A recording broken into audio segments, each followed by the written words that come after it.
deserve the glory.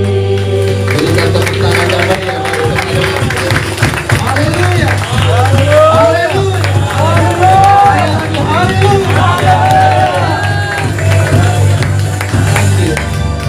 Thank you Jesus. Terima kasih Tuhan. Satu hari lagi Kau perkenankan kami untuk dapat datang beribadah di tempat ini. Semua adalah karena kasih karunia Tuhan. Bapa di dalam surga, kami telah menaikkan pujian penyembahan kami. Sekarang tiba saatnya bagi kami untuk duduk diam di bawah kaki-Mu, memperhatikan perkataan-Mu. Berfirmanlah bagi kami ya Tuhan. Berkati kami dengan firman-Mu, sehingga lewat ibadah ini hidup kami diubahkan. Iman kami boleh semakin bertumbuh, kami boleh semakin cinta Tuhan. Terima kasih Tuhan Yesus. Haleluya. Amin. Shalom. Shalom. Baik. Shalom, saya bilang belum duduk. Oh, kalau di Depok shalom itu duduk. Ya. Sekarang saya akan coba. Shalom Bapak Ibu. Haleluya, silakan duduk. Saya pasti ingat. Baik, ada daripada saudara yang belum kenal saya? Semua sudah kenal ya? Ya, saya sangat berterima kasih diberikan kesempatan dapat kembali melayani di tempat ini dengan wujud wajah yang baru gitu ya. Luar biasa sekali, bukti bahwa Tuhan senantiasa menjaga dan memakai gereja ini sebagai alat bagi kemuliaan Tuhan. Berikan tepuk tangan bagi Tuhan Yesus. Ya, bagi yang belum kenal, izinkan saya memperkenalkan diri. Nama saya Pangeran Bayunding. Saya bersama dengan istri dipercaya oleh Tuhan untuk menggembalakan umatnya di Kota Kepanjen, Kabupaten Malang, Jawa Timur. Berapa banyak yang orang Batak di sini? Yang orang Batak? Wah, banyak, lebih banyak orang Bataknya ya. Jadi saya dengan Pak Gembala ini kebalik. Pak Gembala orang Jawa yang melayani orang Batak. Nah, di sana saya kebalik. Saya orang Batak melayani orang Jawa. Ya. Jadi saya dengan istri kami mengembalakan di sana, lebih banyak mengembalakan di desa-desa yang ada di sekitar Kota Kepanjen. Kemudian selain menjadi gembala juga untuk menopang pelayanan kami, Tuhan mempercayakan saya untuk dapat menjadi dosen. Saya mengajar di beberapa sekolah tinggi teologi yang ada di Indonesia ini, mulai dari Sumatera sampai Papua. Tergantung siapa yang mengundang ya. Jadi karena saya hanya mengajar untuk pasca sarjana S2 dan S3. Kenapa? Bukannya apa-apa, karena kalau saya mengajar S1 lebih banyak waktu saya nanti habis. Sedangkan saya menyadari sekali panggilan saya adalah di gereja. Saya tidak mau panggilan di gereja ini menjadi terganggu. Nah, karena itu saya juga kadang-kadang mengajar di beberapa perguruan tinggi ataupun universitas umum ya, seperti di FISIP juga saya mengajar di beberapa fakultas. Baik, saya rasa itu saja yang perlu saya sampaikan. Kebetulan atas izin Tuhan saya selama 1 bulan berada di kota Jakarta ini. Hari Selasa besok kami akan kembali lagi. Jadi ada beberapa pelayanan dan juga ada jam yang perlu saya habiskan selama di Jakarta untuk mengajar. Itulah mengapa saya kemarin 2 minggu yang lalu saya hubungi Pak Gembala, saya manggil abang, Bang, saya sedang Jakarta. Langsung dibuka. Oke, yuk pelayanan di tempat ini ya tanggal 30. Siap, saya bilang. Ya, jadi saya senang sekali bisa berjumpa dengan Bapak dan Ibu semua dalam keadaan sehat ya. Amin. Haleluya. Bapak Ibu saudara terkasih, saya akan mengawali firman Tuhan bagi kita pada pagi hari ini dengan sebuah kisah. Ada seorang mantan tentara Perang Dunia Pertama yang memiliki satu visi yang sangat besar. Dia memiliki ambisi ingin menjadikan negaranya menjadi negara yang kuat, negara yang dihormati, negara yang mendominasi negara-negara Eropa. Orang ini bernama Adolf Hitler. Singkat cerita, tahun 1933 dia terpilih menjadi kanselir negara Jerman. Kita mungkin semua sudah tahu ya tentang Adolf Hitler itu. Bapak Ibu saudara terkasih, dengan ambisinya yang begitu hebat, dia mulai menguasai tanah Eropa. Hingga akhirnya Ambisinya ini membawa dunia kepada suatu perang yang disebut dengan Perang Dunia Kedua. Dan kita tahu akhir dari Perang Dunia Kedua, di mana Nazi atau partai yang mengusung Adolf Hitler ini kalah oleh negara-negara Rusia, Inggris, dan sekutunya. Saya tidak akan membahas tentang kekalahan daripada Nazi. Namun demikian Bapak Ibu saya terkasih, pada kesempatan Perang Dunia Kedua itu sebenarnya Jerman memiliki kemungkinan untuk menang. Bahkan sangat besar kemungkinannya untuk menang. Kenapa? Karena sejak tahun 1800-an negara Jerman telah menciptakan barang-barang atau penemuan-penemuan dengan teknologi yang hebat. Tahun 1800-an mereka telah menciptakan kendaraan taktis perang, di mana negara-negara lain belum punya. Mereka telah menciptakan pesawat yang jauh lebih baik. Mereka telah menciptakan senjata-senjata yang lebih modern pada saat itu dibandingkan negara-negara lain. Namun sumber daya yang mereka miliki ternyata tidak mampu untuk mengalahkan negara-negara sekutu. Apa yang mereka cita-citakan di awal untuk menjadi negara yang kuat, negara yang dihormati, negara yang mendominasi, akhirnya tidak sampai selesai, tidak tercapai. Hal yang berbeda, Bapak Ibu saya terkasih, kita tahu Menteri Pariwisata kita yaitu Bapak Sandiaga Uno. Tetapi mungkin tidak banyak yang tahu bahwa Sandiaga Uno di tahun 97-98 ketika terjadi krisis moneter, dia sampai pernah di PHK. Dia pernah kehilangan pekerjaan, dia dipecat. Karena begitu banyak perusahaan yang tumbang pada saat itu. Mungkin kurang lebih sama seperti keadaan ekonomi yang saat ini sedang kita hadapi sama-sama. Ada begitu banyak, mungkin orang-orang percaya juga kehilangan pekerjaan. Dia sampai berusaha melamar pekerjaan di berbagai tempat, tapi karena saat itu sedang sulit sekali, nggak bisa. Hingga akhirnya mereka harus mengontrak rumah. Istrinya harus menjual cincin warisan dari keluarganya. Keluarga mereka harus menggadaikan, Sandiaga Uno dan istrinya menggadaikan surat tanah rumah mertuanya. Yang sudah punya menantu, bagaimana kalau menantu saudara mau pinjam sertifikat untuk menggadaikan rumah saudara? Bisa saudara bayangkan bagaimana keadaan sulit yang keluarga ini hadapi. Namun dengan kerja keras, singkat cerita, dia kemudian membuat perusahaan jasa konsultan keuangan dengan klien pertamanya yaitu Grup Jawa Pos. Inilah yang menjadi awal kebangkitan daripada Bapak Sandiaga Uno, hingga akhirnya dia bisa menyelesaikan apa yang dia cita-citakan di awal. Dari kedua kisah ini Bapak Ibu Saudara terkasih, saya mau menyampaikan bahwa hidup ini adalah persaingan, betul? Alkitab berkata hidup ini seperti pertandingan, baik itu dalam hal rohani maupun dalam hal-hal di luar gereja. Dalam pekerjaan, dalam rumah tangga, kita saling bersaing. Dan sangat mudah kita masuk ke dalam sebuah pertandingan, itu gampang sekali.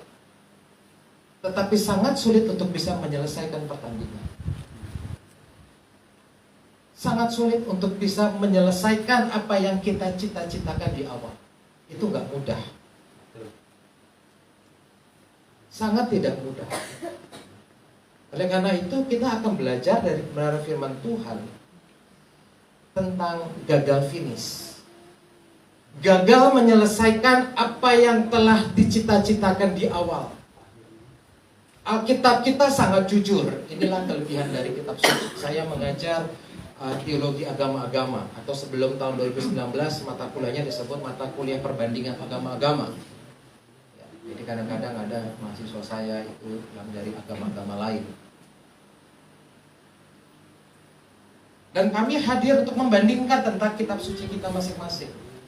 Dan keunggulan dari kitab suci kita, salah satunya, Alkitab kita ini jujur. Tidak hanya mengisahkan tentang orang-orang yang berhasil, tetapi ada juga orang-orang yang gagal. Dan Alkitab kita tidak menyembunyikan sifat kemanusiaan Yesus. Biasanya tokoh yang dipuja-puja itu di dalam kisahnya hanya dituliskan hal-hal yang baik. Tetapi Yesus pernah marah? Yesus pernah menangis? Pernah. Kesannya kan cengeng banget. Tapi kita jujur mengisahkan. Karena memang Yesus hadir di dunia sebagai Allah yang mengambil rupa sebagai manusia. Sehingga dia tahu bagaimana penderitaan. Dia tahu bagaimana kesusahan. Dia nggak munafik. Nah, kita akan melihat kisah dari salah seorang yang gagal finish, yang bernama Yudas Iskariot. Kita baru saja melewati Paskah, jadi kita akan melihat kisah tentang Yudas Iskariot. Kita akan melihat dari Matius pasal 27. Tidak berganti. Next. Oke, kita baca sama-sama ya Bapak Ibu Saudara terkasih. Matius pasal 27 ayat 3 sampai ayatnya yang kelima. Saya akan membacakan ayat angka yang ganjil ya, bukan ayat ganjil. Ayat ganjil kesannya bagaimana? Ayat angka ganjil. Bapak dan Ibu, ayat angka genap. Nanti ayat yang kelima kita baca bersama-sama. Saya mulai. Pada waktu Yudas yang menyerahkan dia melihat bahwa Yesus telah dijatuhi hukuman mati, menyesallah ia. Lalu ia mengembalikan uang yang 30 perak itu kepada imam-imam kepala dan tua-tua. Ayat 4, 2, 3. Dan berkata, aku telah berdosa menentang antara orang yang tak bersalah. Tetapi jawab mereka, apa urusan kami dengan itu urusan sendiri. Maka ia pun 2, 3. Maka ia pun melemparkan uang perak itu ke dalam air suci, lalu pergi dari situ dan Bapak Ibu Saudara terkasih, sedikit eksposisi tentang Injil Matius. Injil Matius ini ditulis terkhusus untuk orang-orang Yahudi untuk membuktikan bahwa Yesus Kristus ini adalah orang yang telah dinubuatkan oleh nabi-nabi di Perjanjian Lama. Karena orang-orang Yahudi pada saat itu, bahkan sampai sekarang, mereka masih menantikan kehadiran Mesias.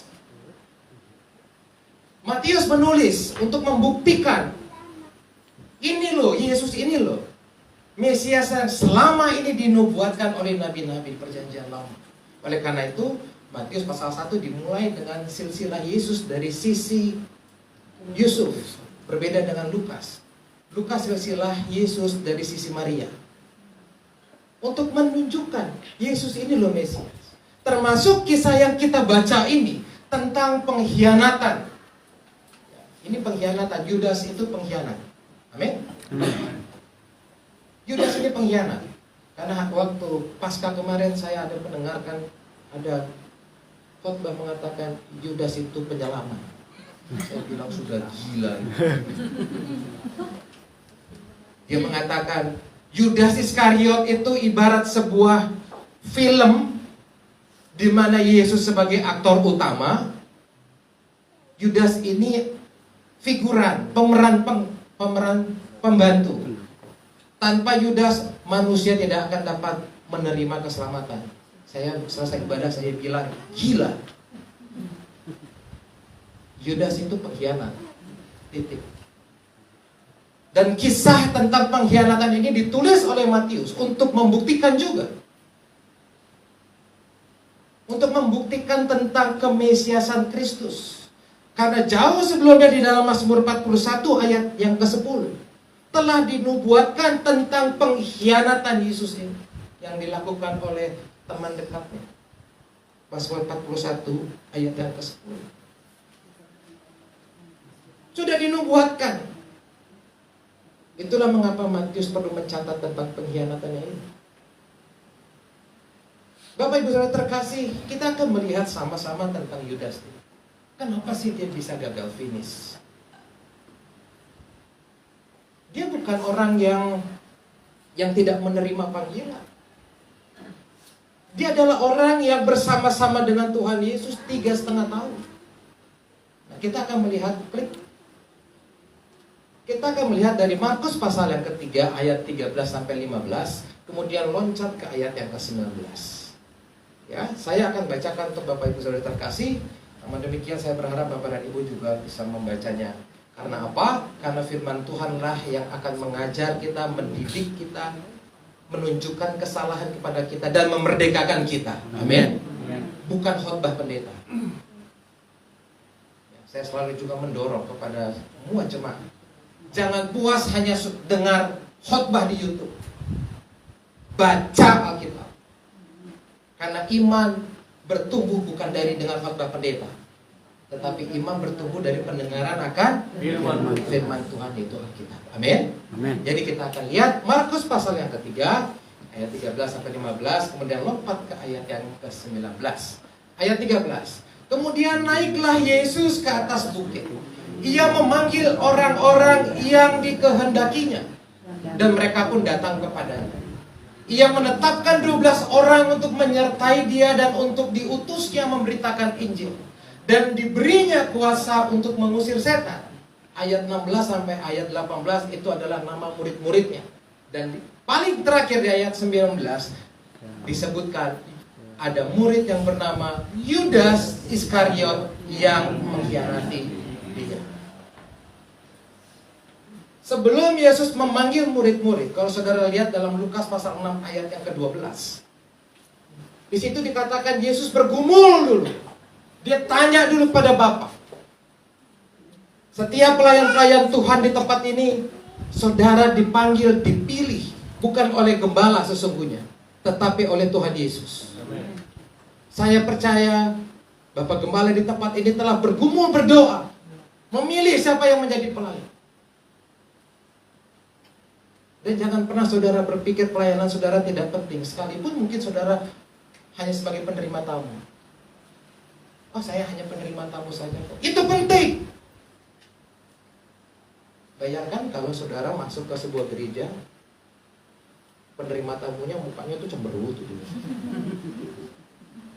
Kita sudah dengan semangat datang hari Minggu kan, Happy Sunday. Ya. Nengok juga enggak.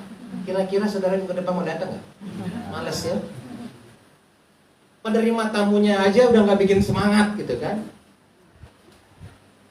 Jadi asyir atau penerima tamu saudara penting atau tidak? Penting. Penting.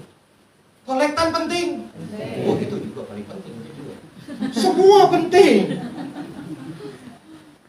Baik pelayanan yang terlihat ataupun yang tidak terlihat. Dan ada satu pelayanan yang paling sulit dicari siapa yang mau melayani, yaitu pendoa. Karena semua manusia pengen tampil. Pendoa seringkali tidak tampil. Padahal pendoa itu sangat penting. Nah kita kembali lagi. Tuhan Yesus itu dalam Lukas 6 ayat 12 dia bergumul, dia berdoa, dia tanya sama Bapa, siapa nih yang akan mendampingi saya? Siapa yang akan kupilih? Dan kemudian setelah dia bergumul, dipilihlah 12 orang. Termasuk di dalamnya yaitu Yudas Iskariot. Dengan demikian Bapak Ibu Saudara terkasih, dari bacaan kita, Yudas Iskariot ini orang yang menerima panggilan ilahi.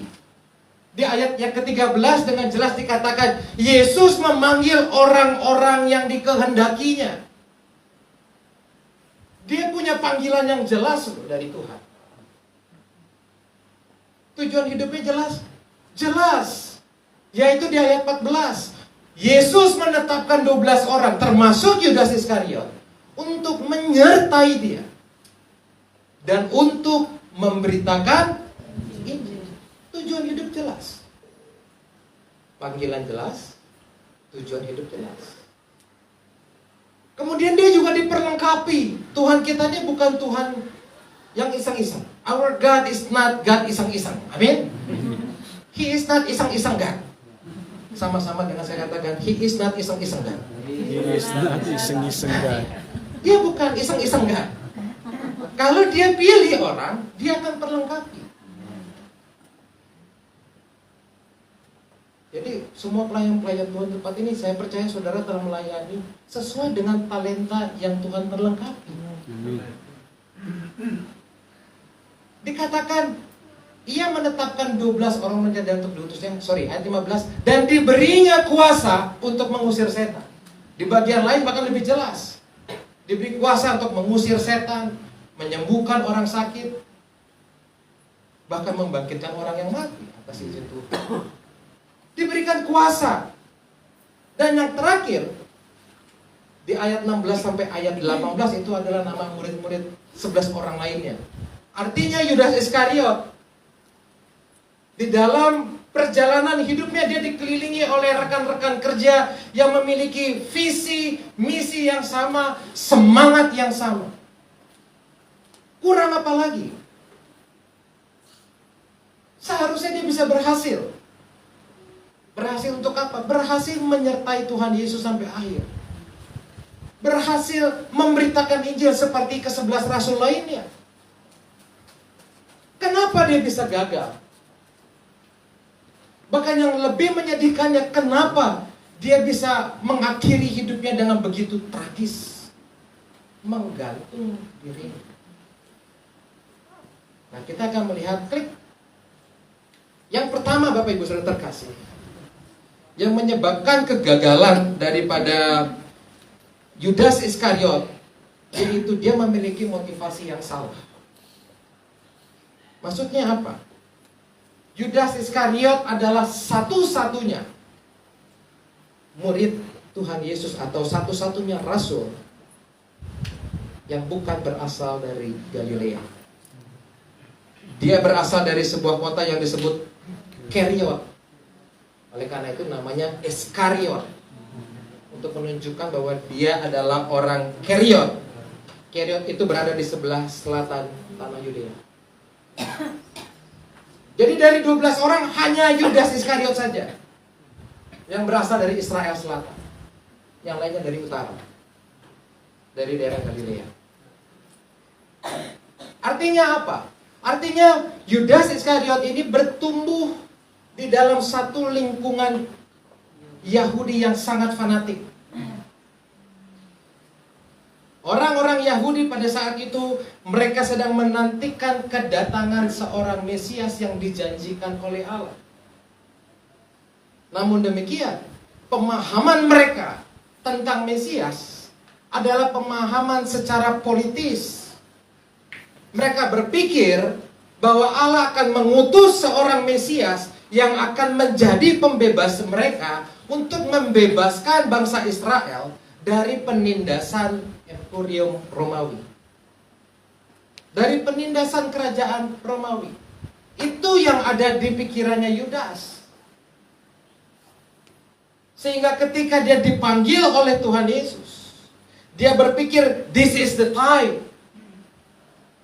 Saya akan menjadi bagian daripada Mesias ini yang akan membebaskan bangsa Israel dari Emporium Romawi. Dan inilah alasan kenapa Yudas mengembalikan uang. Alasan paling utama kenapa Yudas mengembalikan uang yang telah diterimanya sesuai dengan bacaan kita tadi. Karena ia menyangka ketika Yesus akan ditangkap, Yesus akan melakukan hal-hal spektakuler. 3,5 tahun Yudas mendampingi Tuhan Yesus, dan dia melihat bagaimana Yesus melakukan mujizat dan perbuatan-perbuatan yang dahsyat.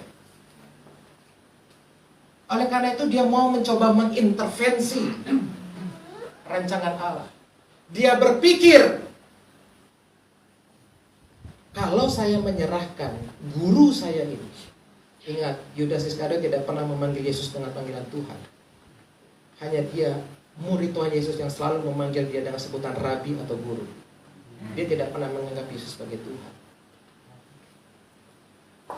Dia berpikir, kalau saya serahkan Yesus, ketika di taman nanti dia akan ditangkap, Yesus akan melakukan hal spektakuler, berubah, gitu kan misalnya.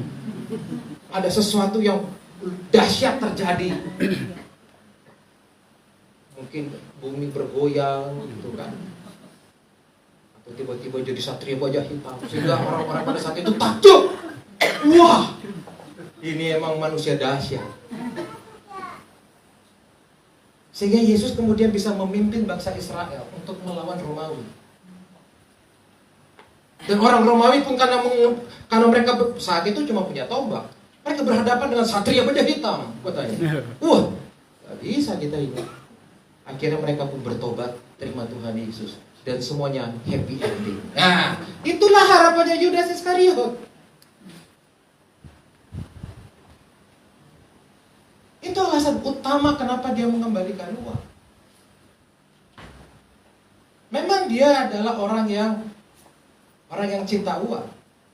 Tetapi motif dia menjual Yesus bukan karena cinta uang. Kalau dia cinta uang, ketika Yesus ditangkap, ya buat apa dia kembalikan? Orang memang tujuannya buat dapat uang kok. Kenapa dia harus kembalikan? Dia punya motivasi yang salah. Maka Bapak Ibu, pada kesempatan ini saya mau bertanya, apa motivasi saudara ke gereja? Apa motivasi saudara mengikut Tuhan? Melayani Tuhan. Sepanjang COVID-19 ini terjadi, survei mencatat 33% orang Kristen di dunia ini, mereka mulai meninggalkan imannya. 24% tidak pernah lagi ke gereja. Itu fakta. Saudara boleh cek di Mbah Google. Kenapa? Mereka kecewa. Kami telah melayani Tuhan sekian tahun. Melayani Tuhan di gereja dari pagi sampai malam. Tetapi ketika COVID terjadi, mengapa engkau mengambil suamiku? Mengapa engkau mengambil istriku, anakku, orang yang kami kasihi? Mengapa aku kehilangan pekerjaan? Mengapa usahaku bangkrut? Aku kan sudah melayani Tuhan, tiap minggu ke gereja, kasih persepuluhan. Seperti pujian tadi, kalau memberi pasti Berkati. mana berkatnya? Persepuluhan itu penting. Ada lagi sekarang lagi ramai di Facebook itu yang mengajarkan persepuluhan itu sudah tidak penting. Sudah diselesaikan oleh Tuhan Yesus. Saya balas, gila. Saya hanya bilang gitu. Saya bilang saya cuma punya dua kata. Satu gila, kedua bertobat. Dia bilang semua persepuluhan sudah diselesaikan oleh Tuhan Yesus, tidak perlu lagi. Wah, ya ini tidak belajar teologi. Memang tidak semua di dalam perjanjian lama itu berlaku, karena dalam perjanjian lama ada aturan-aturan agama, ada hukum. Nah, itu harus dipelajari, mana yang berlaku, mana yang tidak. Matius 23 ayat 23, saudara boleh cek. Tuhan Yesus mengkritisi orang-orang Farisi. Ketika mereka berpikir, aduh, kita nggak bisa nih bantu orang, karena kita harus kasih persepuluhan. Ada orang kadang-kadang berdalih begitu, Pak, izin Pak Gem, saya nggak bisa kasih persepuluhan, harus bantu keluarga saya. Ini kan situasinya terbalik dengan Matius 23. Kemudian di excuse tidak memberikan persepuluhan. Tuhan Yesus berkata, yang satu harus dilakukan, yang lain jangan diabaikan. Artinya dua-duanya harus jalan. Apa motivasi saudara ikut Tuhan? Ini akan menentukan ketika saudara dan saya menghadapi goncangan. Kita tidak pernah tahu goncangan ekonomi ke depan ini berapa lama. Jujur Bapak Ibu, saya sebagai gembala, saya juga manusia. Ada kekhawatiran. Melihat begitu banyak gereja-gereja besar, akhirnya tutup. Mungkin saudara juga tahu ya, mungkin ada juga di daerah sini. Gereja-gereja besar banyak yang tutup. Nah, kami gerejanya masih kontrak, bingung saya. Tapi buktinya, termasuk gereja ini, yang jumlah jemaatnya tidak sebanyak mereka, Tuhan tetap pelihara. Amin. Saya percaya itu semua karena iman kita, Haleluya. karena doa kita semua. Kita datang kepada Tuhan dengan kesungguhan. Makanya Tuhan tetap mau memakai gereja saudara, juga gereja saya sebagai alat bagi kemuliaan. Amin. Semua karena kemurahan Tuhan. Semua karena kemurahan Tuhan. Apa motivasi saudara? Banyak orang akan menjadi kecewa ketika situasi yang terjadi tidak sesuai dengan harapannya. Stres itu kan terjadi karena itu kan. Orang kecewa kan karena apa yang dia harapkan dengan kenyataan ini tidak sesuai. Akhirnya kecewa.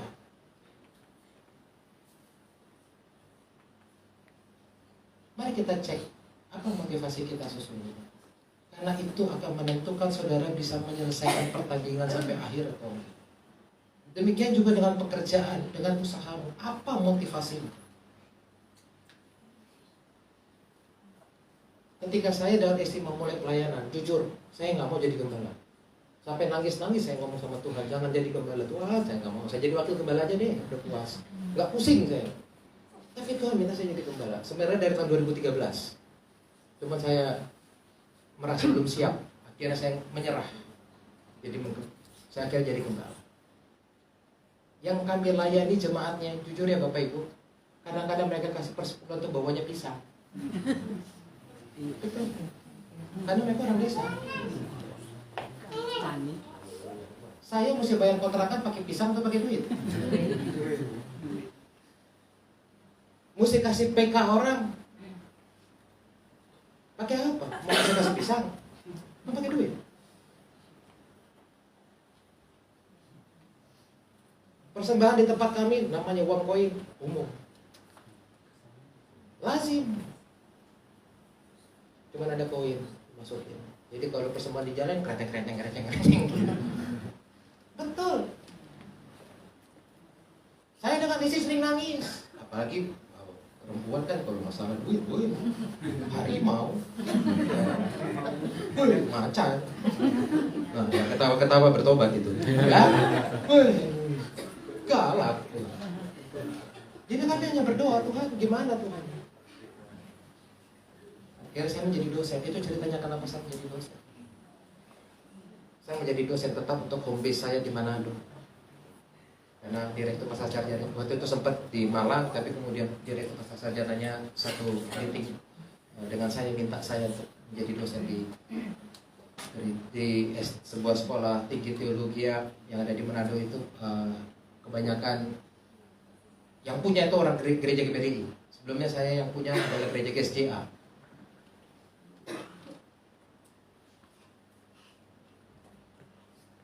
Saya menjadi dosen hanya untuk menopang pelayanan. Itu motivasi saya. Dan saya dengan istri dari semenjak kami menikah, kami komitmen, Tuhan jangan jadikan kami kaya, tapi jangan kekurangan. Iya, itu Pak. Jangan saya dijadikan kaya. Kenapa? Masa lalu saya dulu pengusaha. S1 saya dari Australia. Mungkin dari Bapak Ibu sudah pernah dengar tentang kisah saya. Bagaimana Tuhan membangkrutkan saya dalam 1 bulan. 750 unit mobil saya selesai dalam 1 bulan. Bukan saya nggak pernah ke gereja dulu. Saya sudah pelayanan di GBI tahun 92. GBI REM, Ramatnya Manuel Ministry, Pak Abraham Kontatsuto. Saya sudah pelayanan di HKBP, saya guru sekolah minggu. Pelayanan di REM 95, di sekolah minggu HKBP tahun 92. Pernah diutus dengan HKBP. Saya sudah pelayanan sudah lama.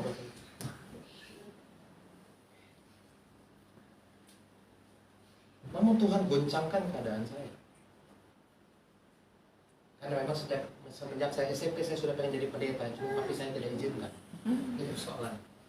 Jadi saya kembali kepada panggilan saya.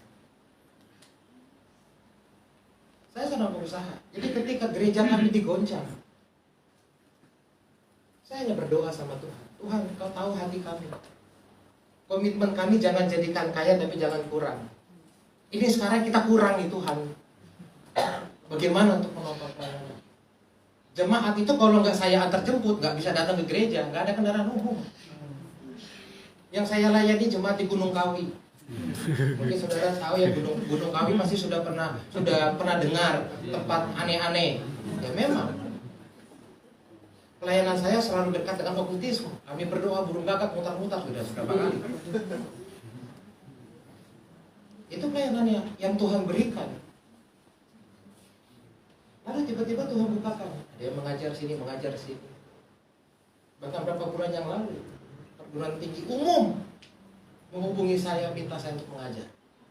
mengajar pelajaran mata kuliah agama. Kan itu ada kan? Tuhan bukakan semuanya. Dan semua yang saya dapat memang murni hanya untuk. Jangan saudara pikir ngajar di STT gajinya gede ya. Jangan saudara bayangkan. Ngajar di STT itu penuh kasih karunia aja saudara gajinya. Kalau yang ketahui berarti sudah tahu. Ya itu sudahlah gitu. Gelarnya aja doktor, tapi kalau soal gajinya ya ayo Tuhan Yesus. Tapi motivasi kami memang hanya itu, Tuhan. Kami hanya pengen. Dan satu kesaksian ini. Karena motivasi saya dengan istri seperti itu. Singkat cerita. Ada orang Jakarta ketika saya pelayanan. Tanya ke saya, Pak, tinggal di mana? Oh, saya tinggal di Malang. Oh, berarti rumahnya besar ya? Dia pikir kayak pendeta-pendeta di sini banyak. Saya kontraktor, Pak. Maksudnya ya selalu kontrak. Oh, kontraktor. Iya, saya kontraktor, Pak. Saya bilang sekian tahun kami kontrak. Singkat cerita dari pembicaraan dia bilang, oke, Pak, cari tanah. Oh iya Pak. Saya pulang ke Malang, saya nggak terlalu tanggapi dengan serius. 2 hari kemudian orang nggak telepon saya. Pak, sudah dapat tanahnya. Loh, ini orang serius. Oh, siapa? Belum. Maaf, saya lagi ada kegiatan, belum sempat. Dan jujur saya cuma bilang di dekat kontrakan saya itu ada tanah kosong, saya main sebut aja situ. Ada Pak, saya bilang. Besok saya bilang, ada Pak. Berapa meter? 200 meter. Harganya sekian ratus juta. Oh cuma 200 Pak, bikin 400 katanya. Kaget. Oh 400, oke. Singkat cerita, saya cerita sama dia. Saya tanya, saya lapor, Pak, harganya sekian. Oke Pak, nomor rekening berapa? Saat itu juga ditransfer. Tapi kemurahan Tuhan belum selesai sampai situ. Itu kan baru tanah, bangunnya gimana? Ya, saya juga nggak berani ngotot kan. Terus Pak, bangunnya gimana? Ya udah, dia begitu transfer saya bayar, ya sudah saya bingung. Terus tanah gimana? Istri saya juga tanya, ini tanah udah diapain? Bingung juga. Ya sudah kami tanamin singkong.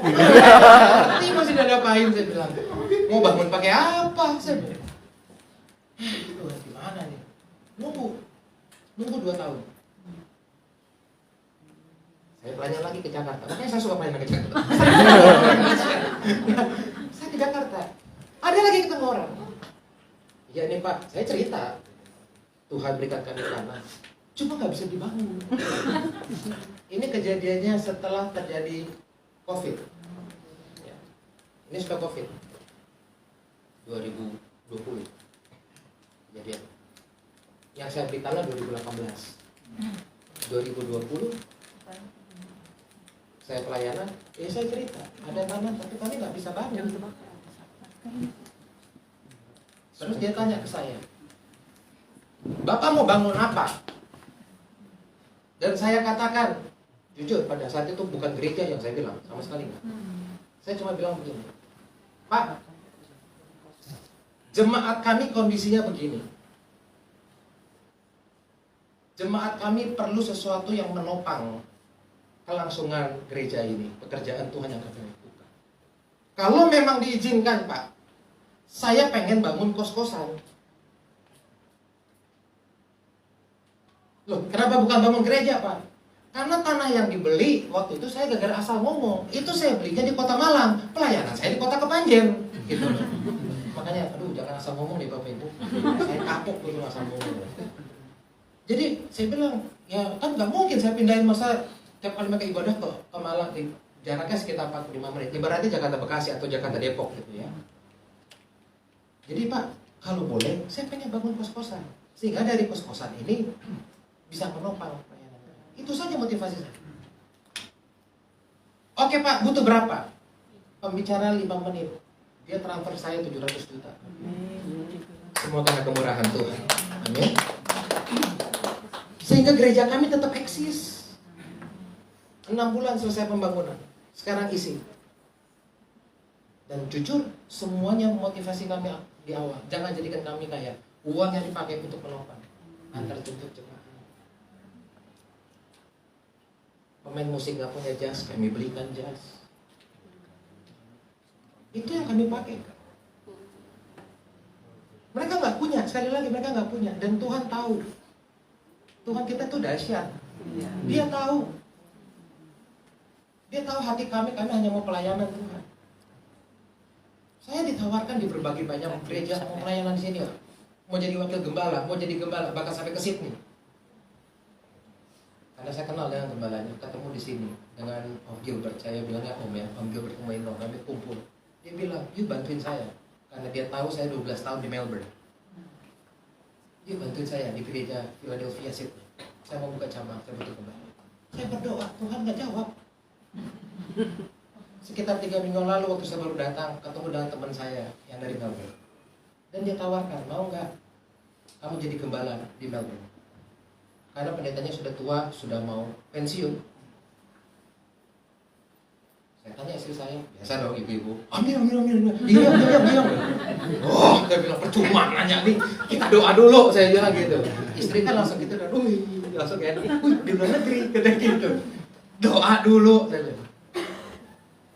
Dan doanya, Tuhan konfirmasi kembali ke panggilan di awal. Dan saya bilang, disuruhnya balik lagi ke Kepanjen. Saya bilang, ya sudahlah, kalau memang Tuhan yang menyuruh, Tuhan pasti akan sediakan. Amin. Mari kita memiliki motivasi yang benar. Kalau kita punya motivasi yang benar, apapun goncangan yang terjadi, situasi yang terjadi, kita akan tetap setia mengiring Tuhan Yesus. Amin. Dan dengan baik, sebagaimana Mazmur 23 katakan, Tuhan adalah gembalaku, takkan kekurangan aku. Yes. Lalu di kalimat yang berikutnya, sekalipun aku berjalan dalam lembah kekelaman, aku tidak takut bahaya. Artinya orang percaya kadang diizinkan Tuhan masuk dalam lembah kekelaman. Tuhan izinkan,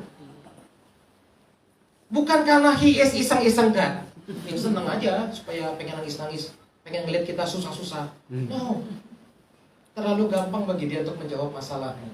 Terlalu gampang. Saya punya banyak kesaksian. Selama COVID, mami saya kena 4 kanker yang berbeda, bukan karena menjala. 4 kanker yang berbeda. Jadi 5 kali kanker total ya, dengan tahun 99 kanker payudara sudah diangkat. Tahun 2020 sampai 2022 4 kanker yang berbeda. Bayangkan. Sempat berobat kemoterapi ke Penang. Sekali berangkat 40 juta habis. Mikir kami anak-anaknya ini gimana bayarnya. Saya anak laki-laki paling tua. Adik saya hubungin saya, "Bang, gimana?" "Yuk, dia nanya ke pendeta, salah benar." Saya bilang, "Gue bagian berdoa aja deh." Gimana lagi, saya punya pelayanan aja susah. Saya bagian berdoa. Dan Tuhan memberkati pekerjaan adik saya. Sempat beberapa kali berangkat kemo, mungkin 4-5 kali. Nggak sampai selesai terjadi COVID, lockdown, nggak bisa berobat. Digeser ke Siloam. Bukan murah juga. 2 kali berobat, tiba-tiba dokternya bilang apa? "Bu, setelah kami PET scan, hilang semuanya."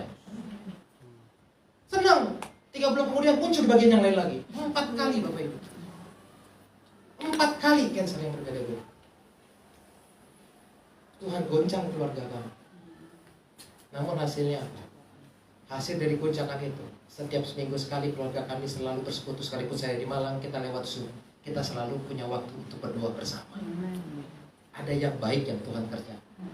Terlalu gampang bagi Tuhan untuk menyelesaikan masalahmu. Tetapi yang paling penting yang Tuhan inginkan adalah karaktermu. Sifatmu berubah atau enggak? Engkau ke gereja berapa kali? Engkau menjadi Kristen berapa kali? Merayakan Paskah berapa kali? Tetapi kalau sifatmu enggak berubah-berubah, karaktermu enggak berubah-berubah, jangan harap masalahmu selesai. Tuhan akan terus biarkan kau di situ. Mari kita memiliki motivasi yang benar agar kita bisa menyelesaikan pertandingan sampai akhir. Amin. Amin. Kalau punya motivasi yang benar, pekerjaanmu akan diberkati. Yes. Usahamu akan diberkati, keluargamu akan diberkati karena kau punya motivasi yang benar. Keluarga sering ribut, suami istri ribut, motivasinya salah. Saya tanya, ketika terjadi goncangan, banyak yang mau cerai. Saya tanya, kenapa bapak mau menikah dengan ibu? Karena saya pengen bahagia. Si istri juga, saya tanya, ibu kenapa nikahin bapak? Ya karena saya pikir saya nikahin dia nih pak, saya bisa bahagia. Ini yang salah. Ini salah. Saudara menikahi pasanganmu bukan untuk kau bahagia. Istrimu cantik dulu, coba aja udah makin tua, apalagi sudah beranak. Woi, saya waktu pacaran dengan mumpung istri saya nggak ada, saya bisa ngomong. Waktu saya masih pacaran dengan istri saya, woi, tiap kali ketemu dia udah cuci muka segala macam. Begitu menikah saya kaget malam pertama, alisnya hilang. Mana alisnya saya bilang. Saya tanya, kok ini wajah istri saya kok ada beda? Saya pikirkan, alis kamu kemana? Kok cuma separuh? Saya bilang gitu. Itu kan pakai pensil. Ya elah, dia pakai pensil katanya. Jadi kemarin waktu kami ke Jakarta, dia bilang, sulam lo, biar gak usah coret-coret terus. Ya, hilang alisnya. Tapi puji Tuhan saya sudah tahu kebenaran. Saya menikahi dia bukan supaya saya bahagia. Saya menikah dengan dia. Motivasi yang pertama supaya dia menjadi penolong dalam melayani Tuhan. Amin. Dan yang kedua adalah supaya saya bisa membahagiakan dia. Pak, bapak menikahi ibu bukan supaya bapak bahagia, tetapi supaya pasanganmu bahagia.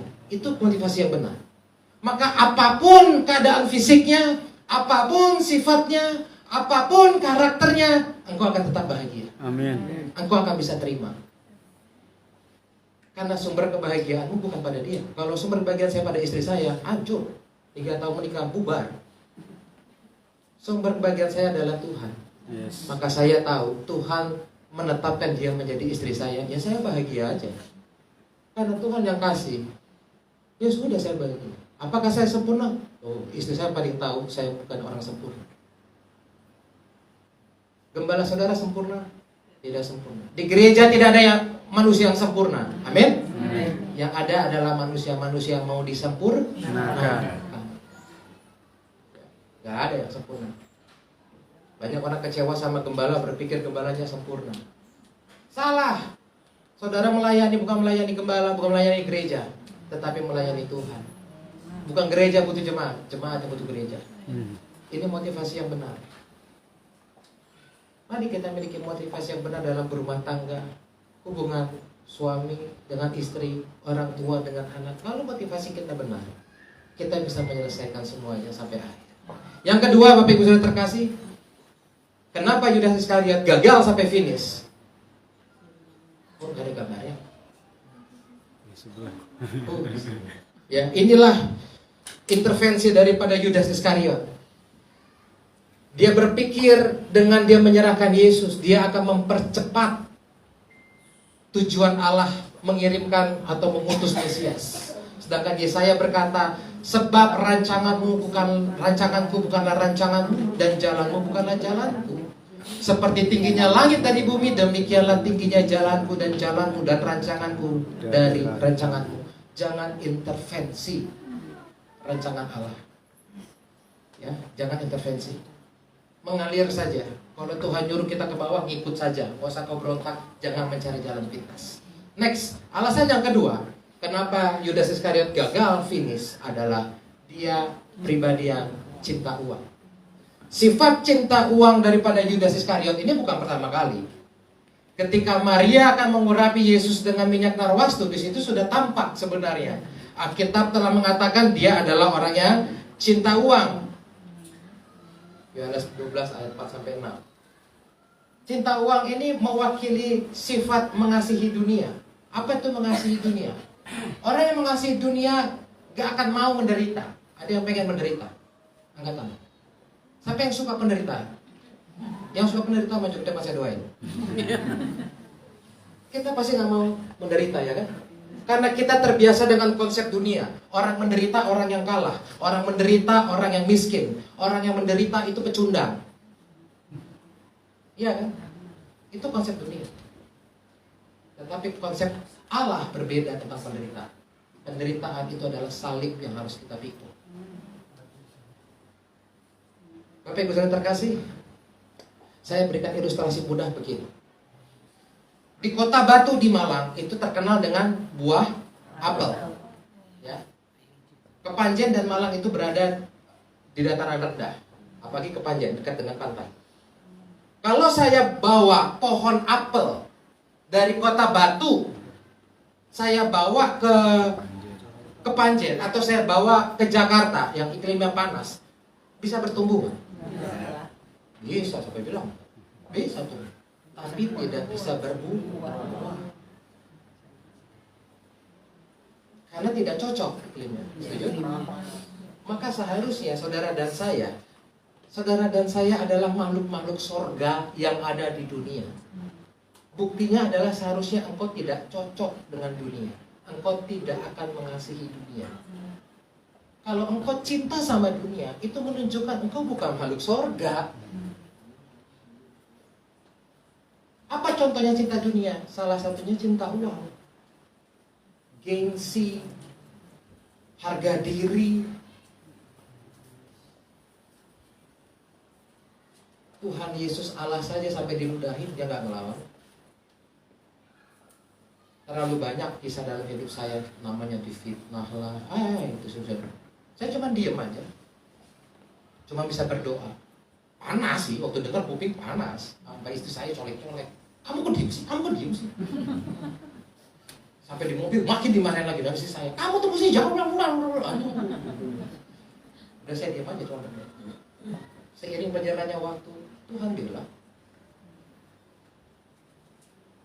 kadang demi menjaga harga diri, menjaga gengsi,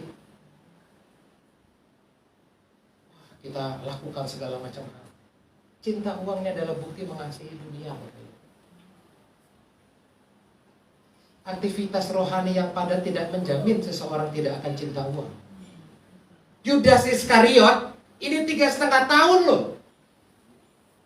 Makan bareng Yesus, tidur bareng Yesus, nongkrong-nongkrong, kongko-kongko, ngopi-ngopi bareng Yesus, pelayanan bareng Yesus.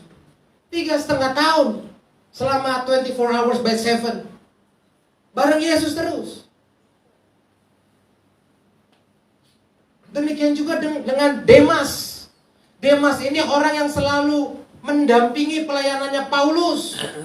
Tetapi ketika dalam pelayanannya mendampingi Paulus, dia melihat bagaimana Paulus dilemparin, Paulus pernah dipenjara, Paulus pernah ditolak. Mulai mikir, ikut Tuhan kok begini ya? Ikut Tuhan sih ikut Tuhan, tapi kan kita juga butuh duit. Selama di dunia kan kita butuh duit. Amin. Takut amat jawab. Selama di dunia kita butuh duit. Amin. Iya, Tuhan tahu kok, tenang aja. Tetapi kita hidup bukan untuk duit. Jangan jadikan uang sebagai tujuan hidupmu. Engkau gak akan puas. Itu yang terjadi ketika saya dibangkrutkan oleh Tuhan. Ketika saya punya usaha 750 unit mobil saya di Melbourne, saya punya. Terlalu cinta uang, sampai Natal aja saya lupa mau ngucapin ke orang tua saya. Kenapa? Karena Australia itu kalau lagi Natal, itu summer, musim panas. Orang banyak nyewa mobil. Lupa. I was so busy. Lebih mengutamakan itu. Bapak Ibu saudara terkasih, ketika engkau mulai cinta uang, disitulah mulai awal kejatuhan. Paulus mengingatkan bahwasanya akar dari segala kejahatan ialah cinta uang. Next, yuk kita baca 1 Timotius 3 ayat 1-5. Ini memang tidak dengan 1 Timotius 3. Saya permisi ya Bapak Ibu. Yuk kita baca sama-sama. 2-3. Perikopnya dibilang keadaan manusia di akhir zaman. 2-3. Ketahuilah bahwa pada hari-hari terakhir akan datang masa yang sukar. Sekarang sudah sukar belum masa? Udah ya? Oke, next. Manusia akan mencintai dirinya sendiri dan menjadi hamba uang. Mereka akan membual dan menyombongkan diri. Mereka akan menjadi pemfitnah. Mereka akan berontak terhadap orang tua dan tidak tahu berterima kasih. Tidak mempedulikan agama. Tidak tahu mengasihi. Tidak mau berdamai. Suka menjelekkan orang. Tidak dapat mengekang diri. Garang. Tidak suka yang baik. Suka mengkhianat. Tidak berpikir panjang. Berlaga tahu. Lebih menuruti hawa nafsu daripada menuruti Allah. Secara lahiriah mereka menjalankan ibadah mereka, tetapi pada hakikatnya mereka memungkiri kekuatannya. Jauhilah mereka itu. Next. Saya simpulkan inilah ciri-ciri manusia yang cinta uang dari ayat bacaan kita. Orang yang suka fitnah orang, itu ciri orang yang suka iri hati. Orang yang fitnah itu kan karena iri hati. Yang kedua, suka berontak terhadap orang yang lebih tua dan tidak tahu terima kasih. Ada begitu banyak kasus di TV yang saya lihat, anak menuntut atau melaporkan ke polisi orang tuanya. Sudah gila betul. Atau murid melaporkan gurunya.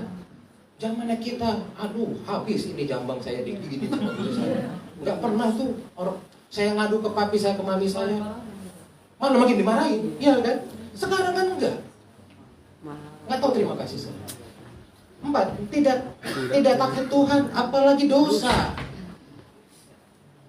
Coba saudara lihat orang yang pakai jaket orange, begitu tampil di depan TV, senyum-senyum atau dia cemberut? Senyum-senyum, happy aja dia. Dan mereka itu bukan orang-orang lulusan SD. S2, S3, cerdas-cerdas itu. Tidak takut dosa. Apalagi yang Gubernur Papua itu, namanya kan sudah jelas, kan mungkin dari seberang kan? Sudah pasti orang Kristen. Atau kasus tembak-tembakan. Ya, saya bisa membayangkan orang tuanya si korban ini begitu senang ketika tahu anaknya kerja di rumah anak Tuhan. Ya itu sesama anak Tuhan tembak-tembakan. Makhluk gereja, makhluk. Tidak punya kasih. Orang yang tidak punya kasih itu sebenarnya kan egois. Dia terlalu memikirkan dirinya sendiri. Gimana bisa saya tolong? Saya sendiri butuh ditolong. Makanya saya suka mempertanyakan kalau ada orang yang berpikir, wah kita nih diberkati untuk memberkati. Artinya kita nunggu diberkatin dulu baru mau memberkati. Salah. Apapun keadaanmu, engkau harus berkati, karena engkau telah diberkati oleh darah Yesus. Amin. Jangan berpikir tunggu kaya baru mau berdamai. Salah. Apalagi tidak mau berdamai. Orang yang tidak mau berdamai itu dasarnya orang yang punya ambisi, tetapi ambisi ini menjadi ambisius. Ambisi baik, tetapi ambisius bisa menyesatkan. Karena orang ambisius, dia akan menghalalkan segala macam cara, libas semuanya. Suka menjelekkan orang. Kenapa? Tidak mau tersaingi. Nggak mau tersaingi. Saya punya jemaat, itu pernah saya tegur. Saya khotbah ini kan. Ini orang selalu bilang, wah, si bapak A kena. Terus saya khotbah lagi minggu berikutnya, waduh, si C kena. Dirinya nggak pernah kena, ngeles dulu. Gitu. Saya juga heran. Karena setiap kali selesai ibadah dia ngomong, wah pak, khotbahnya bapak tuh tadi pasti nyinggung sini, nyinggung sini. Dirinya sendiri nggak pernah merasa tersinggung. Saya bilang susahnya orang. Suka menjelekkan orang, tidak dapat menguasai diri, pemarah. Zaman sekarang orang dengan keadaan susah, sebagaimana ayat 1 tadi, banyak orang emosinya nggak stabil. Gak ada angin, gak ada hujan, ngamuk-ngamuk. Banyak kayak begitu. Bahkan di zaman sekarang nyawa itu kayaknya murah banget. Banyak orang yang dibunuh. Aduh, Tuhan Yesus.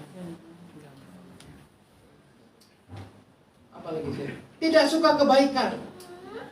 Karena bagi dia yang penting adalah kepentingan, bukan kebaikan. Bagi dia yang penting adalah untung atau enggak. Saya bantu dia untung atau enggak. Gua kasih duit ke dia untung atau enggak. Bahkan kasih persepuluhan aja. Nih Tuhan, lihat nih, 1/10 nih, berkatin. Buka tikap-tikap di langit. Ngancem-ngancem Tuhan. Nih, makan nih Tuhan. Berkatin usaha gua. Duh, elah Tuhan Yesus. nggak ditampar Roh Kudus sudah bagus. Ya. Bagi dia profit, tidak bisa setia, nggak bisa. Orang cinta uang, gampang sekali berkhianat. Dan yang penting dirinya, tidak berpikir panjang, maunya serba instan. Mogok lah, pokoknya serba instan. Mau sikut kiri kanan gak peduli, yang penting kita dapat duit. Sok tahu, ini merasa paling benar, yang lain salah semua pokoknya. Pendapat dia paling benar. Menuruti hawa nafsu sehingga bertindak sesukanya.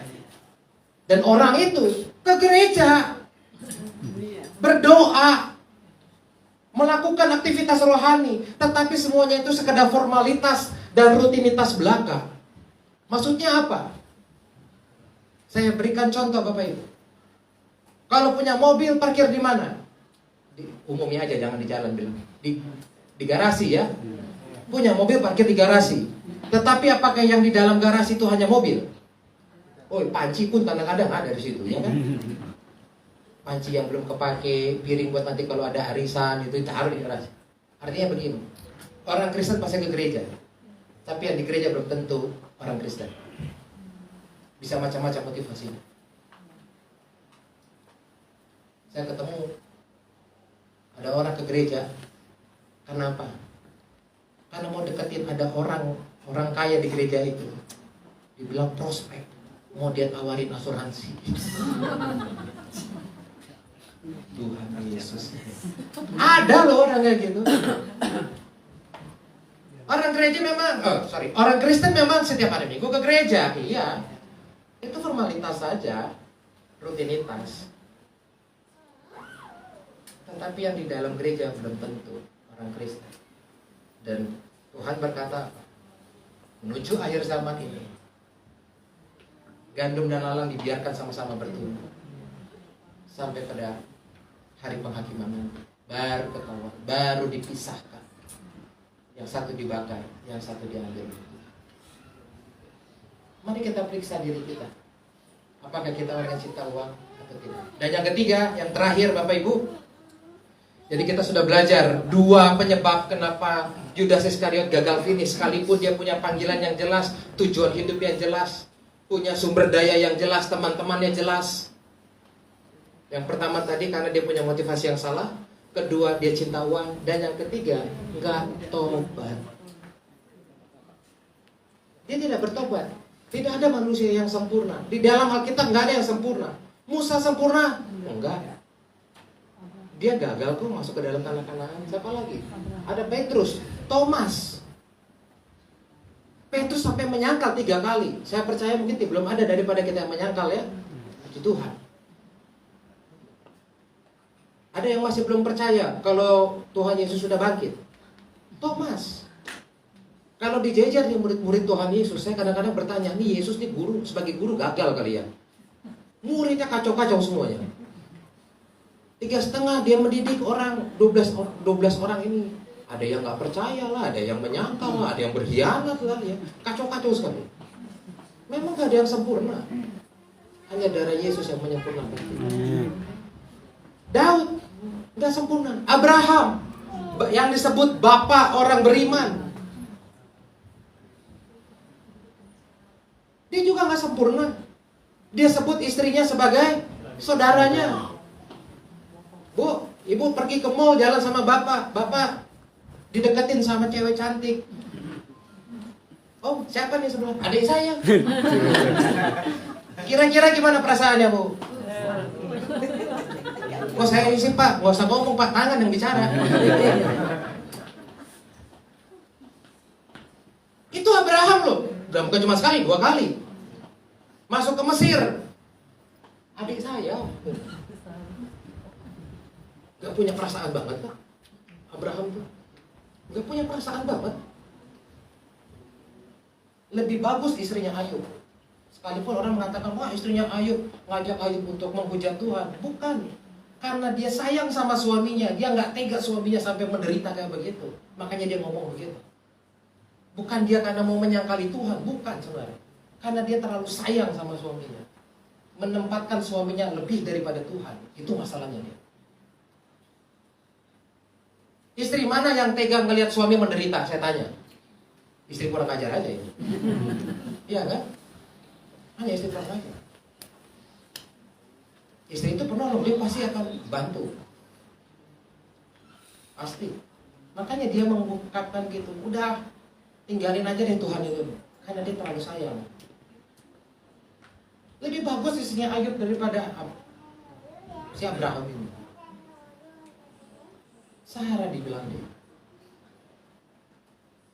Nggak ada yang sempurna Bapak Ibu. Namun yang diperlukan untuk saudara dan saya dapat kembali berjalan di dalam rancangan Tuhan adalah saudara perlu bertobat. Apa itu bertobat Bapak Ibu? Saya berikan ilustrasi, ini ilustrasi yang terakhir. Ini garis ini titik nol ya, ini titik nol. Saudara telah berjalan ke kanan, ini jalan Tuhan.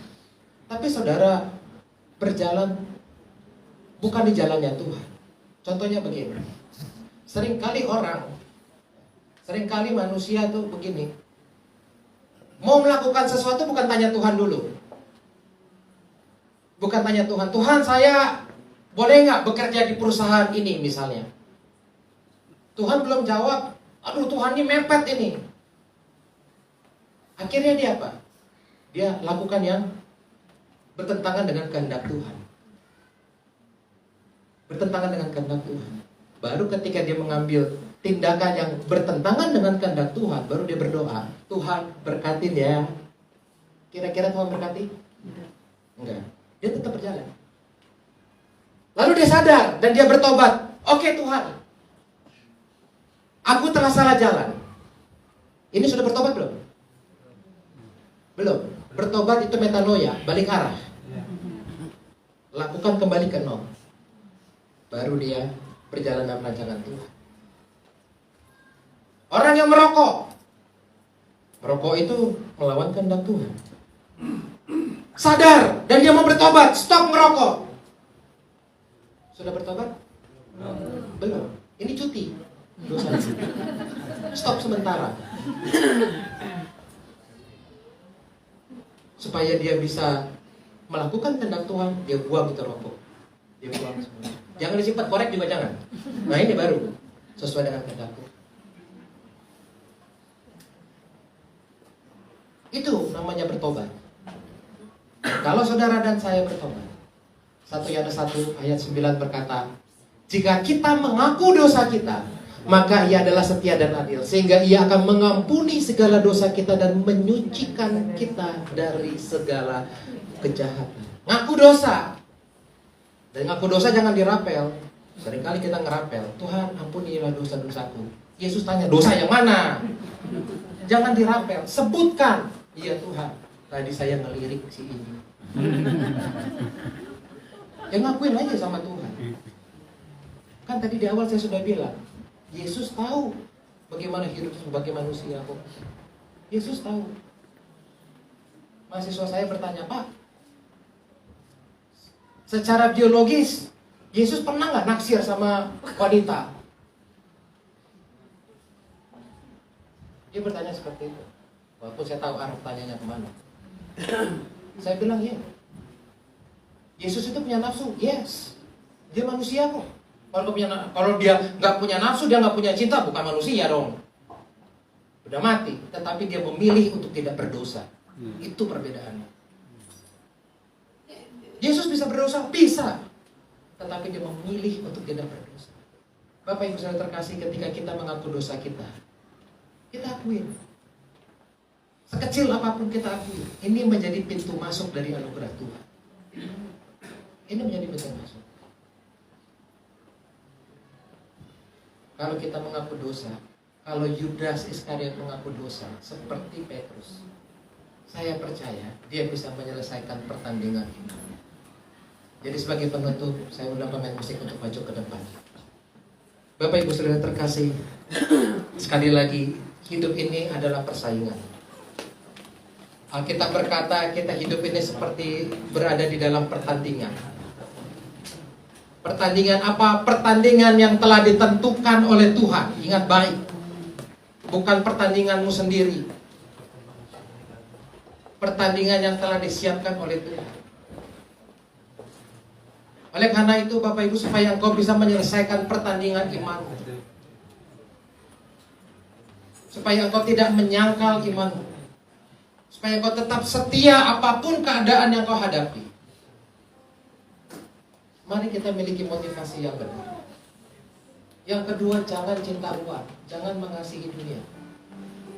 Selalu ingat, ketika engkau mengalami penderitaan, itu menjadi bukti bahwa engkau adalah makhluk surga. Itu menjadi bukti. Kalau engkau dicobai, ada pencobaan dalam hal bentuk apapun, bersyukur. Karena hanya orang yang tidak percaya saja yang tidak dicobai. Orang Kristen pasti dicobai oleh setan, betul? Kalau bukan orang percaya, ngapain setan godain? Bisa amat. Iya kan? Hanya orang-orang Kristen saja yang digoda oleh setan, oleh iblis supaya jatuh. Oleh karena itu kalau kau dicobai, bersyukur, datang pada Tuhan. Jangan kau cinta uang. Saya sudah mengalaminya. Semakin kau punya banyak uang, percayalah, semakin kau punya banyak uang, hidupmu akan terus kau arahkan untuk uang. Begitu memikatnya itu uang. Saya pernah mengalami $5.000 dalam satu hari pendapatan saya. Semakin saya cinta uang, semakin saya merasa kurang. Disitulah daya pikatnya harta. Hidup memang butuh uang, tetapi jangan jadikan uang tujuan hidup. Yang ketiga, kalau engkau ingin berhasil sampai garis akhir, mari kita bertobat. Kalau selama ini kau bekerja dengan cara-cara yang salah, bertobat. Kalau selama ini kau berbisnis dengan cara-cara yang salah, bertobat. Kalau selama ini kau membangun rumah tangga dengan cara-cara yang salah, bertobat. Akui kepada Tuhan. Tuhan, ampuni karena aku telah membangun usahaku ini dengan cara-cara tidak benar, dengan kebohongan, dengan kepalsuan. Ampuni Tuhan. Dia Allah yang Maha Pengampun. Amin. Dia akan mengampuni. Dia akan menyucikan. Pertobatan adalah pintu masuk untuk anugerah Tuhan yang luar biasa. Kalau ketiga hal ini kita miliki, maka saya percaya saudara dan saya akan dapat menyelesaikan pertandingan sampai garis akhir. Amin. Mari Bapak Ibu Saudara kita sambut firman Tuhan ini dengan pujian. Bila engkau tak besertaku, ku tak mau berjalan. Ku perlu Tuhan, pimpin langkahku dengan kasih karunia-Mu. Pimpin langkahku setiap waktu, berjalan dalam Roh-Mu. Nyatakan Tuhan kemuliaan-Mu dan berjalanlah denganku.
dalam surga, terima kasih untuk firman-Mu bagi kami pada pagi menuju siang hari ini.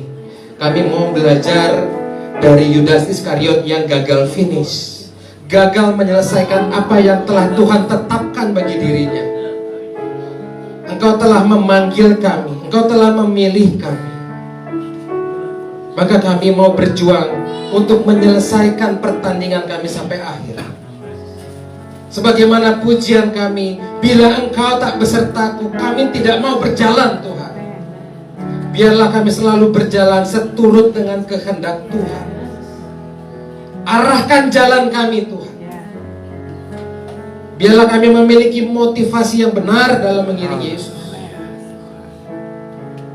Jauhkan perasaan cinta uang, tetapi biarlah kami memiliki pertobatan sejati. Jika ketiga hal ini kami miliki, kami pasti akan menyelesaikan pertandingan kami dengan baik. Dan mahkota kemuliaan, mahkota kehidupan menjadi bagian kami. Bapa di dalam surga, hamba-Mu berdoa, berkati setiap jemaat di tempat ini.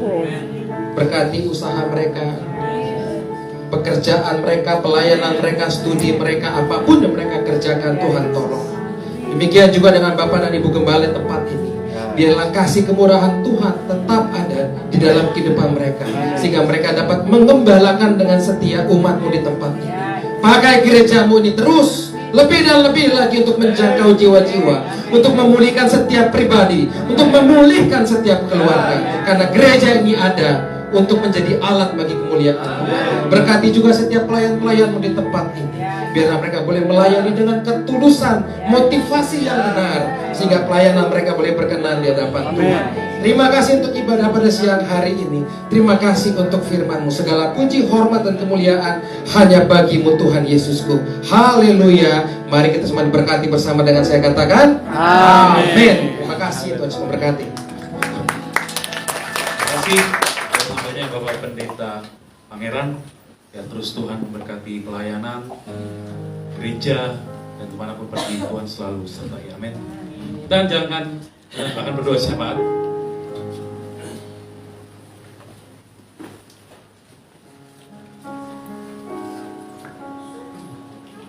Jadi saudaraku, mari kita bersatu di dalam doa.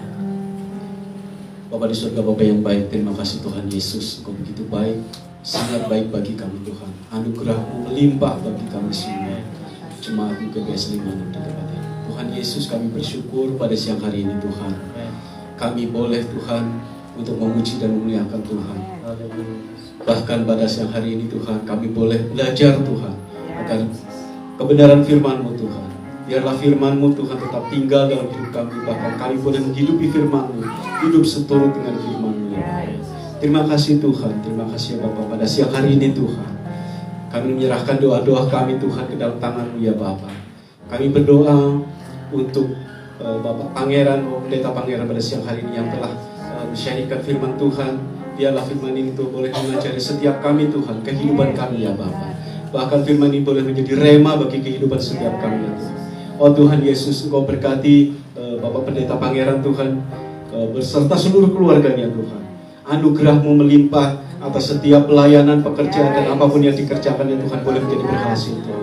Sukacita-Mu Tuhan senantiasa menyertai Bapak Pendeta Pangeran serta seluruh keluarganya. Tuhan juga kami berdoa untuk Bapak Pendeta Yohanes Sigit yang saat ini sedang tidak ada di tempat ini Tuhan. Biarlah kiranya Tuhan penyertaan-Mu nyata atas Bapak Gembala kami beserta seluruh keluarganya, Ibu Gembala, anak-anaknya Tuhan. Kasih setia-Mu menyertai atas kehidupan mereka Tuhan.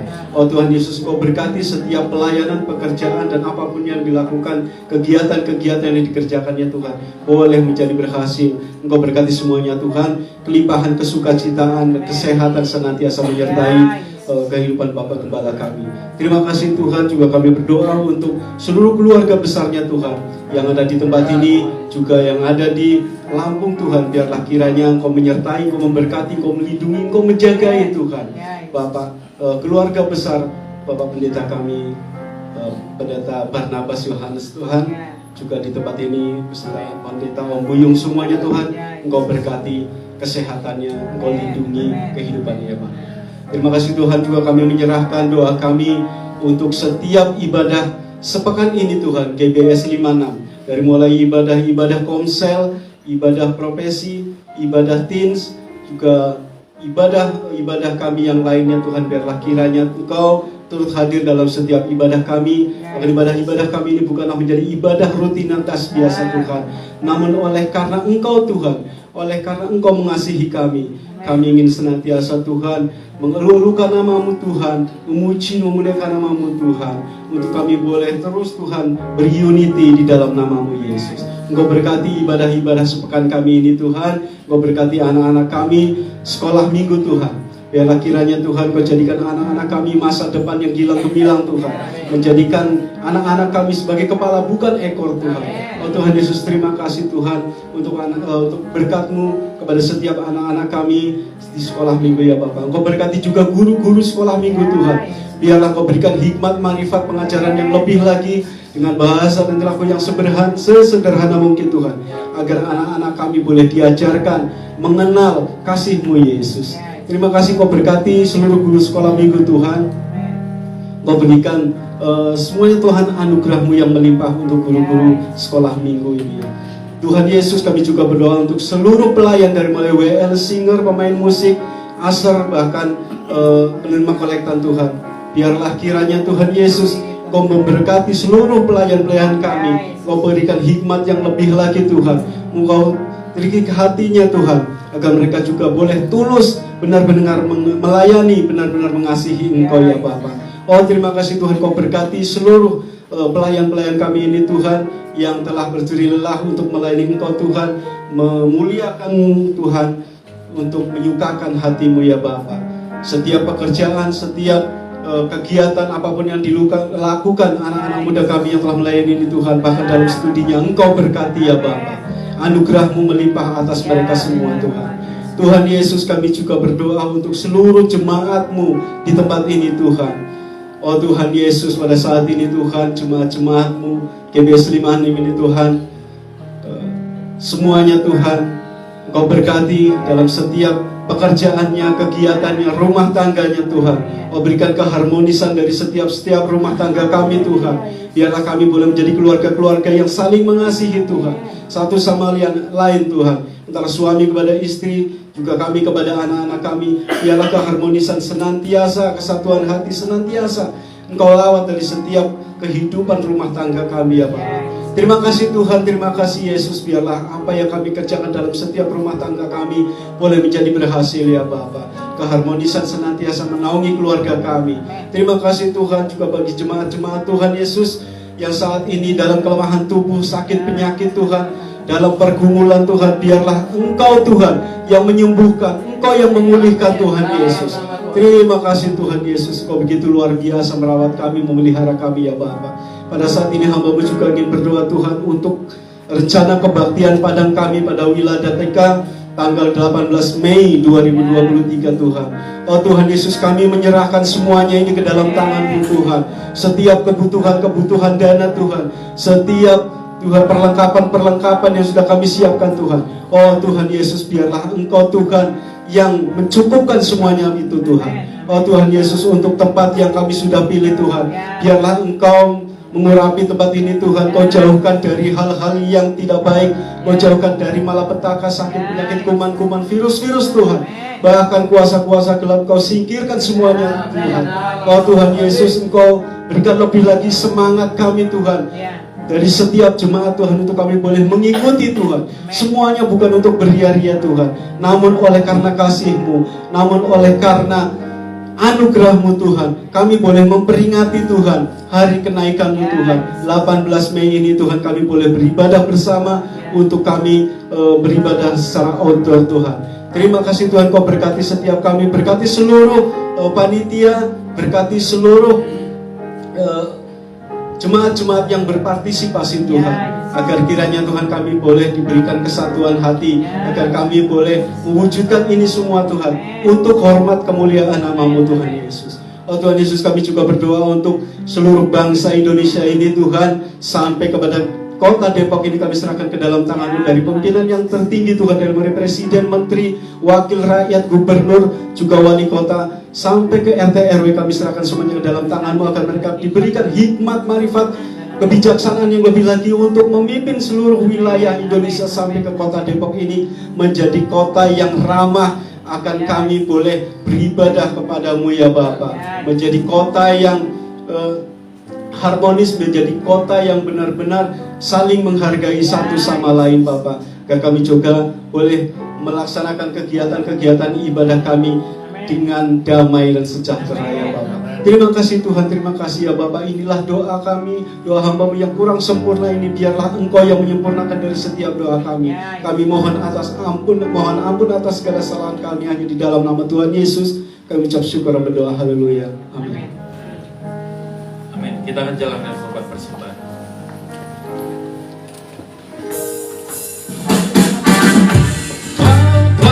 Ubahkan ratapanku kini menjadi tarian, ku tak bersuka nyanyikan hidup pujian di dalam kesesakan. Kau beri kelegaan di dalam kesedihan, kau beri penghiburan, kasih-Mu yang melenyapkan segala kegelapan. Fajar pagi pun merehat, membawa damai dan sukacita.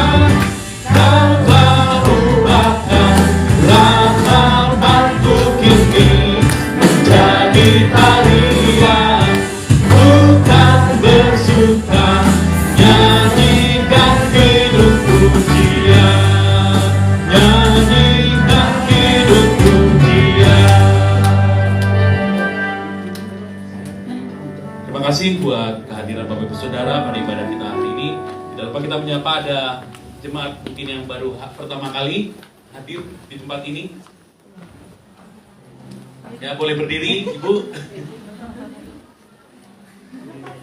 Ya, kita boleh kasih salam yang haleluya. Tuhan berkati Ibu selalu ya. Saya akan bacakan beberapa pengumuman. Yang pertama, ibadah Komsel BJ pada hari Kamis tanggal 4 Mei 2023 jam 7 malam di tempat keluarga Bapak Panjaitan. Komisi WBI pada hari Jumat tanggal 5 jam 4 sore di gereja kita GBS 56. Komsel Sawangan Sabtu pada tanggal 6 jam 4 sore di keluarga Ibu Nanda Tarigan. Dan juga saya menginformasikan setelah ibadah ini ada pertemuan penggerak ibadah Padang. Jadi Bapak Ibu Saudara jangan pulang dulu, yang bagian penggerak ya yang akan melayani di ibadah Padang nanti. Kita akan tutup ibadah kita, nanti kita tutup oleh Bapak Pendeta Pangeran. Kami berdiri. Berdiri menghadap hadirat-Mu. Saya undang Bapak Saudara bangkit berdiri. Hidupilah kami, sinari kami dengan wajah-Mu, kasih karunia-Mu setiap hari. Damai-Mu selalu mengikutiku, tubuh jiwa roh kami sampai akhir hidup. Kiranya kasih setia-Mu, kemurahan-Mu atas kami. Kiranya berkat surgawi turun ke atas kami.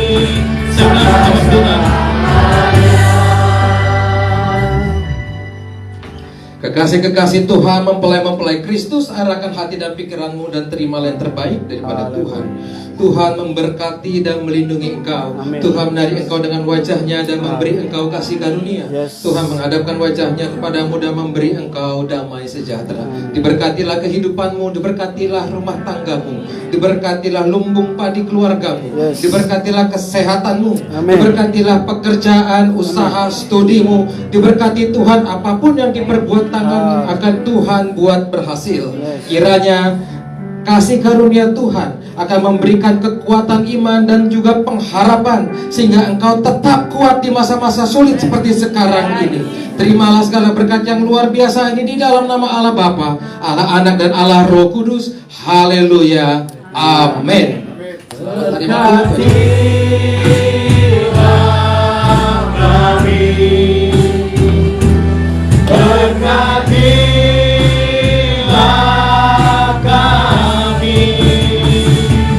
Di dalam nama